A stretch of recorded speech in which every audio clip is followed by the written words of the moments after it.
The human research vessel Argent Dawn moved slowly through deep space, far from any bright star. Its halls were quiet, filled with the soft hum of engines and life systems. Most of the crew slept. Only a few lights remained on, glowing gently like distant moons. Lieutenant Aaron Hale was asleep in his small cabin. He lay on his back, breathing evenly, one arm resting over his chest. His face was calm, marked by years of training and discipline. Even in sleep, he looked like someone used to danger. Aaron was human. That alone made him unusual on this ship. The Argent Dawn was a joint mission between humanity and the Keltari Union, a powerful alien alliance. Humans were still new to the wider galaxy. Many species watched them with curiosity, others watched with fear. No one fully understood them yet. Aaron's role was simple on paper. He was a cultural liaison. He explained human behavior to aliens and alien behavior to humans. In truth, his job was much harder. He stood between two very different ways of thinking. In another section of the ship, a Keltari female moved through the corridor with careful steps. Her name was Saren of the Third Clutch. She was taller than most humans, her body strong and balanced, her skin a deep blue-gray. Her eyes reflected light like polished stone. She wore a simple duty uniform, marked with symbols of her rank. Saren was trained as a guardian. Her species valued control above all else. Emotion was dangerous. Instinct was something to be mastered or buried. From a young age, she was taught that loss of control could bring shame not only to oneself, but to the entire bloodline. She carried a data tablet in one hand. On it were instructions from her superior. There had been a small issue with the human liaison. He had missed a scheduled meeting earlier in the rotation. According to Keltari protocol, a bonded protector or assigned guardian was expected to ensure alertness and readiness. Saren was not bonded to the human, not officially. But due to crew shortages, she had been assigned temporary responsibility over his safety during rest cycles. The instructions were clear: wake him, ensure consciousness, ensure readiness. She stopped outside his cabin door. Saren paused, reading the instructions again. The translation software displayed the words in Keltari script first, then in simplified human language. There was a note attached, pulled from an old Keltari manual. Traditional method recommended when verbal stimulus fails. Saren frowned slightly. The manual was ancient, rarely used. It described physical confirmation of breath and awareness. Sitting upon the chest of the protector, applying balanced weight, ensuring the heart rhythm was steady. It was a ritual from long ago, before technology replaced instinct. Humans did not share Keltari instincts, but Saren believed discipline was universal. A method that worked for her people should not fail with a softer species. She pressed the panel. The door slid open without sound. The cabin was dim. Aaron lay asleep, unaware. Saren stepped inside, the door closing behind her. She studied him for a moment. Humans were strange creatures, smaller than many species, less armored, no claws, no natural weapons, and yet they stood in rooms with warlords and queens without lowering their gaze. She approached the bed. Carefully, precisely, she followed the old instruction. She placed one knee, then the other on either side of his torso. Her weight was controlled, perfectly balanced. She sat on his chest, not to harm, but to feel. The moment her body made contact, something went wrong. Aaron's eyes opened instantly. But before he could speak, Saren froze. Under her she felt his heart, strong, steady, not racing, not afraid. His breath changed slightly, deeper but controlled. His muscles did not tense in panic. Instead, he remained still, alert, watching her with calm confusion. Aaron said slowly. Good morning. The sound of his voice sent a sharp shock through Saren's nervous system. Her vision blurred for a fraction of a second. Her skin tingled. Her internal temperature spiked. Alarms should have gone off in her training. Loss of control, unknown response, retreat. But her body did not obey. She was suddenly aware of everything: his warmth beneath her, the rhythm of his breathing, the way his eyes focused on her face, not aggressive, not afraid, simply present. Her species had a word for what was happening, a word no one used anymore: the mating instinct. It was supposed to be dormant, evolved away generations ago. Keltari had chosen logic over impulse, control over chaos. Yet here it was, awake, roaring silently inside her. Saren's breath became uneven. Aaron noticed immediately. "Hey," he said calmly. "You okay?" He did not push her away. He did not shout. He did not reach for a weapon. His hands stayed open at his sides, palms relaxed. His voice was steady, grounded. That made it worse. Keltari instincts responded to dominance displays, threats, strength. But Aaron showed none of those things. Instead, he showed something unfamiliar and far more dangerous: trust. Saren suddenly realized she was still sitting on him. Her training finally broke through the fog. With a sharp inhale, she pushed herself off him and stepped back, almost stumbling. This was a mistake," she said quickly, her voice tighter than normal. Aaron sat up slowly, careful not to alarm her. "I missed a meeting, did I?" he asked. "Yes," Saren replied. "I followed protocol." Aaron rubbed the back of his neck. "Right about that. Human protocol usually involves knocking." Saren did not respond. Her heart was pounding now, loud in her ears. She turned sharply and left the cabin without another word. The door closed behind her. Aaron sat on the bed, staring at the door for a long moment. "Well," he muttered, "that's new." He did not chase her. He did not report her. He simply stood, dressed, and prepared for duty. Humans had learned long ago that panic solved nothing.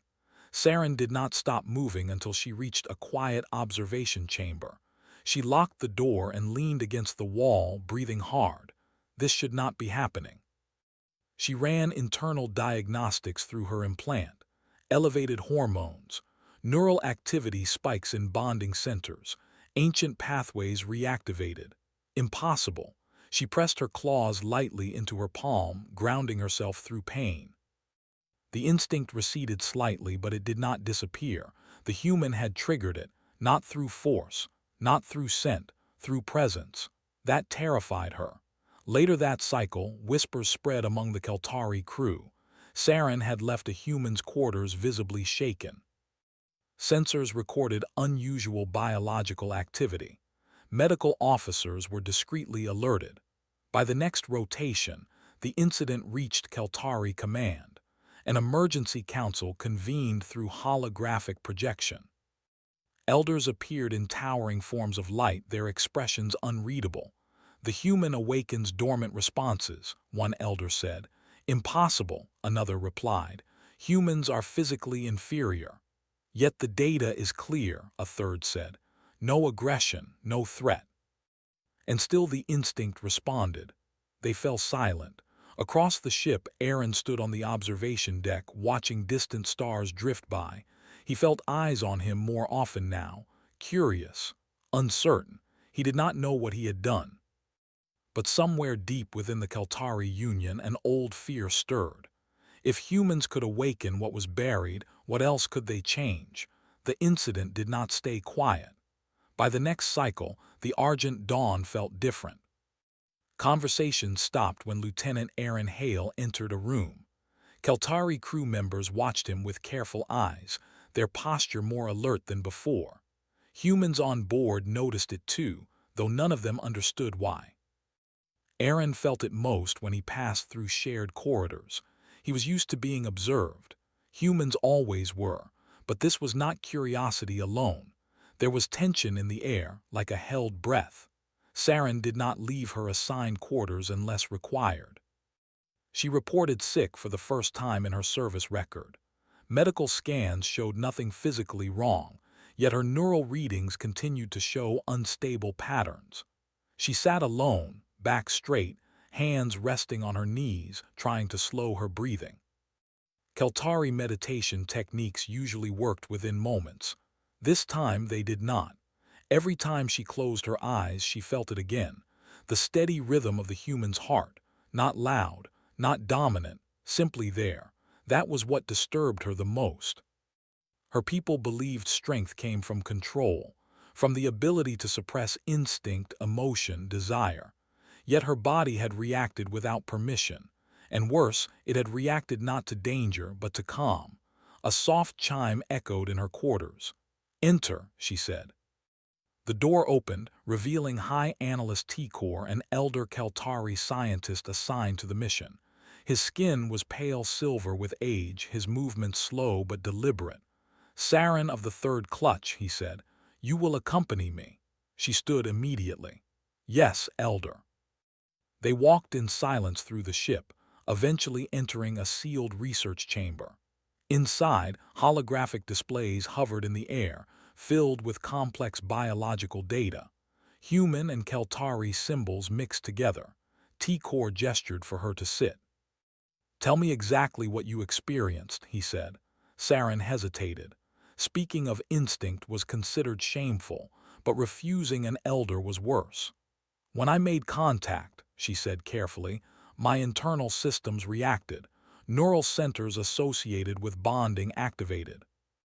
Ancient pathways, the ones believed inactive. Not aggression," Tikor asked. "No, fear. No, dominance challenge. No," she paused. "Stability, calm, awareness." Tikor's eyes narrowed slightly. "You felt safe," he said. Saren lowered her gaze. "Yes." The elder turned back to the holograms. "You are not the only one." That made her look up sharply.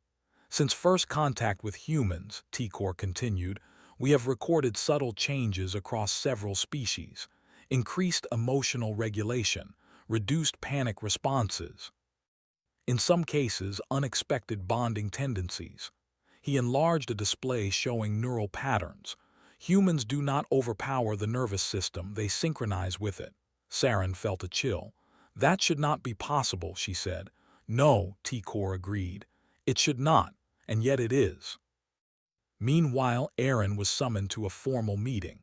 2 Keltari guards escorted him, not aggressively but with precision.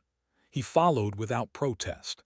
Inside the council chamber, holographic elders appeared again, their towering forms casting long shadows. "Lieutenant Aaron Hale," one said, "you will answer questions." Aaron straightened. "Of course." "Describe your reaction when Saren entered your resting space." Aaron thought back. Confusion, then awareness. "I didn't want to scare her. She looked unsettled." "Did you feel threatened?" "No." "Did you attempt to assert control?" "No." "Why?" Aaron shrugged slightly.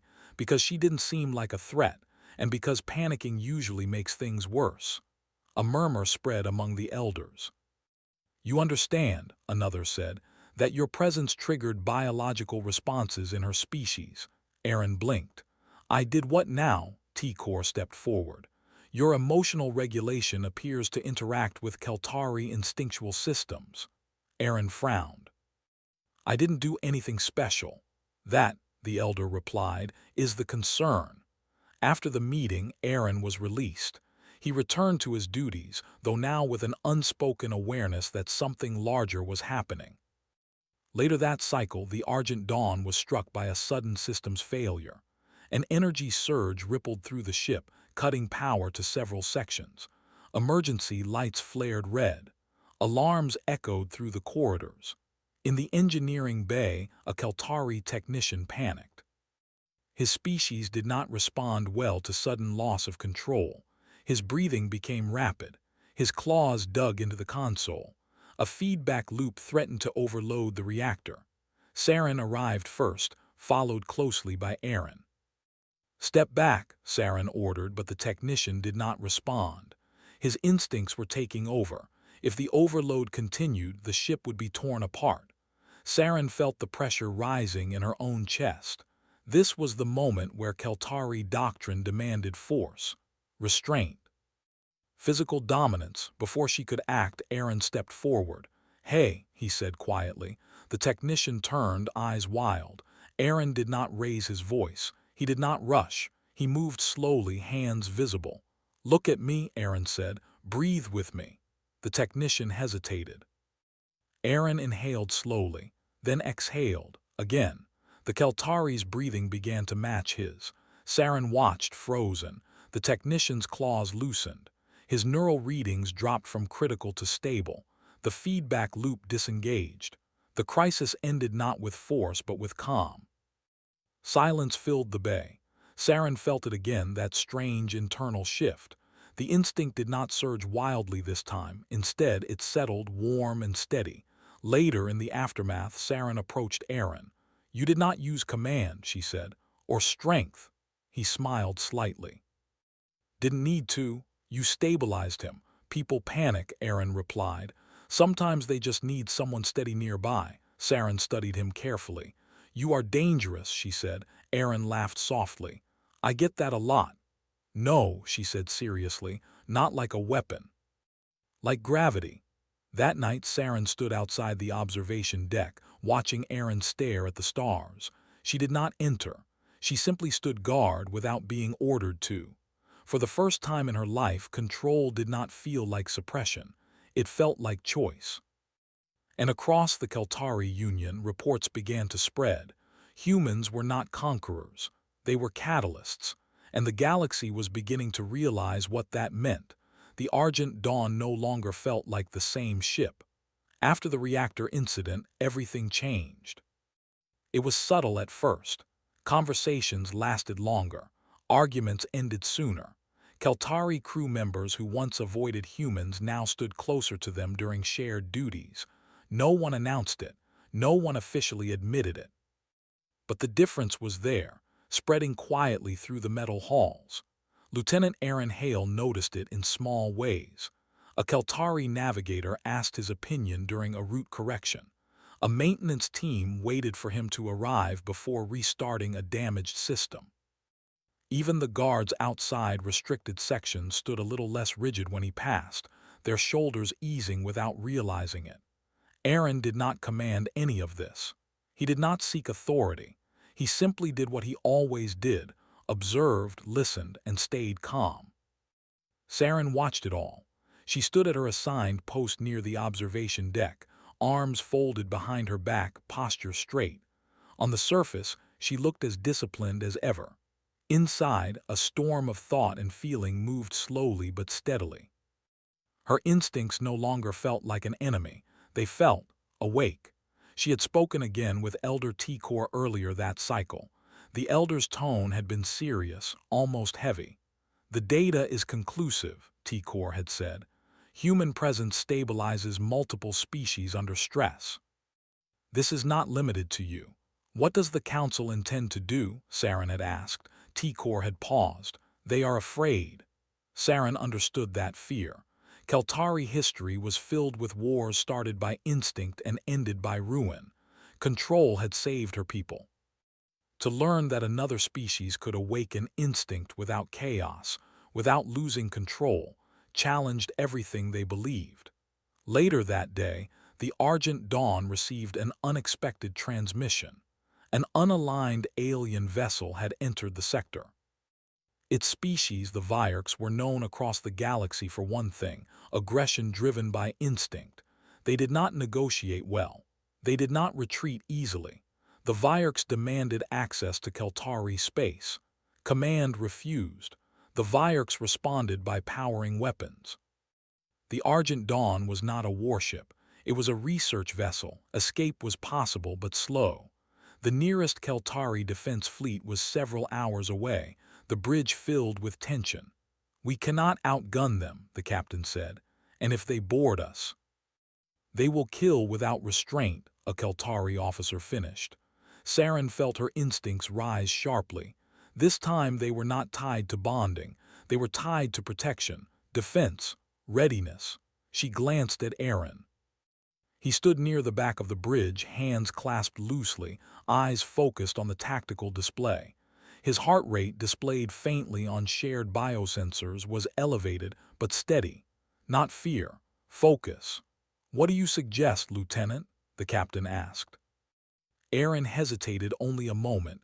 "We talked to them," a murmur spread across the bridge. "They are Vierks," someone said. "They do not respond to calm." Aaron looked at the captain. "Maybe no one's tried it the right way." The transmission channel opened. The Vierk's commander appeared on the screen, a towering figure of sharp angles and burning eyes. Its voice was harsh, layered with aggression. "You will submit," it said, "or you will be torn open." Aaron stepped forward. "My name is Aaron Hale," he said clearly. "We're not here to fight you," the Vierk snarled. "Your weakness offends us." Aaron nodded slightly. "That's fair." Saren felt it again, the strange shift. The Vierk's aggression spiked, then wavered, as if hitting something solid but invisible. Aaron continued speaking. He did not threaten, he did not beg, he acknowledged their strength, he acknowledged their instincts. "And we understand hunger," he said, "fear, the need to prove yourself."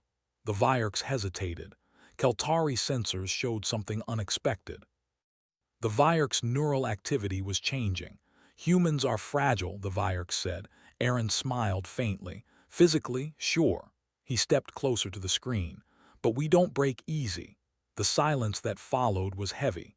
Finally, the Vierk's commander lowered its weapon systems. "We will withdraw," it said. "Your presence disrupts us." The transmission ended. The bridge erupted in quiet disbelief. Saren felt her breath leave her slowly, not in relief but in understanding. Later, alone in the observation deck, Aaron stood watching a distant nebula glow softly. The stars reflected in the glass, endless and silent. Saren entered quietly. "You altered them," she said. Aaron did not turn right away. "I just talked." "You stabilized an instinct-driven species mid-threat," she replied. "That should not be possible." He faced her then. "Maybe it always was." She studied his face. There was no pride there, no hunger for power, only presence. Saren took a careful step closer. "My instincts no longer frighten me," she said. "They align when you are near." Aaron felt the weight of her words but did not move away. "If that's too much," she added, "I will request reassignment." He shook his head gently. "I don't want you to leave." Her chest tightened. "Not because of instinct," he continued. "Because you're good at what you do, and because you choose control, not because you're forced to." Saren realized then what her instincts were responding to. Choice. Days later, the Keltari Council made a historic declaration. Humans would no longer be classified as junior allies. They were named stabilizing partners, a role never before created. Across the galaxy, species took notice. Where humans went, conflicts cooled, negotiations held, panic slowed. Not because humans dominated, but because they centered. Saren stood beside Aaron as the announcement echoed through the ship. "You have changed the balance," she said. "We didn't mean to," Aaron replied. She looked at him, eyes softer than before. "That is why it matters." That night Aaron slept peacefully in his cabin. Saren stood guard outside his door. She did not sit on his chest. She did not need to. The instincts within her were no longer wild or shameful. They were calm, steady, and chosen. And far beyond the argent dawn, in the vast unknown of space, the galaxy adjusted itself around humanity. Not because humans were the strongest, but because, when everything else lost control, they did not.